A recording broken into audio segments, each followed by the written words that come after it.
నిరీక్షణ prayer house మరియు centre సంఘముల తరపున ప్రభు పేరిట మీ అందరికీ పునరుత్థాన దినపు శుభాభివందనములు.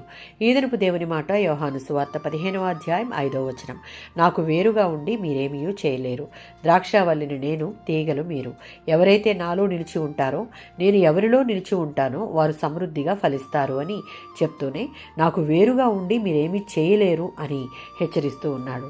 యోహాను సువార్త 15వ అధ్యాయం 4-10 వచనాలలో ఒక వ్యక్తి క్రీస్తుని విశ్వసించిన తరువాత పాపక్షమాపణ పొంది క్రీస్తులో నిలిచి ఉండే శక్తిని పొందుతాడు.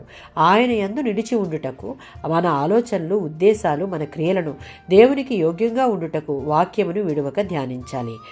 ఆయన ఆజ్ఞలను గైకుంటూ ఆయన ప్రేమయందు నిలిచి ఉండాలి. నిత్యము క్రీస్తుతో సహవాసంలో ఉండుట అభ్యాసం చేయాలి. పాపమును విసర్జించి వాక్యము ద్వారా మన జీవితాలను నిష్కల్మషంగా ఉంచుకుని పరిశుద్ధాత్మ ఆదేశానికి లోబడి ఉండుటకు ప్రయాసపడాలి. రోమీయులకు రాసిన పత్రిక 8వ అధ్యాయం 14వ వచనం. ఎవరైతే రక్షణ పొంది ఆయన యందు నిలిచి ఉండుటకు ప్రయాసపడతారో ఆయన ఆత్మచేత వారు నడిపింపబడి ఆయన కుమార్తెలు, కుమారులుగా చేసుకుంటాను అని, ఆయన స్వాస్థ్యానికి వారసు చేస్తాను అని ఆయన వాగ్దానం చేస్తున్నాడు. కనుక ఆచార భక్తిని కొనసాగిస్తూ దేవునికి వేరయ్యుండి దేవుని ఉగ్రతకు లోనే శాపాన్ని కొని తెచ్చుకోక పశ్చాత్తాపముతో దేవుని సన్నిధిని ఆశ్రయించి ఆయన యందు నిలిచి ఉండి సత్యమై ఉన్న వాక్యం మనలో నిలిచి ఉండేలా చూసుకుంటే ఆయనిచ్చే ఆశీర్వాదం ఫలించేటటువంటి అనుభవం మన సొంతం. ఆమేన్.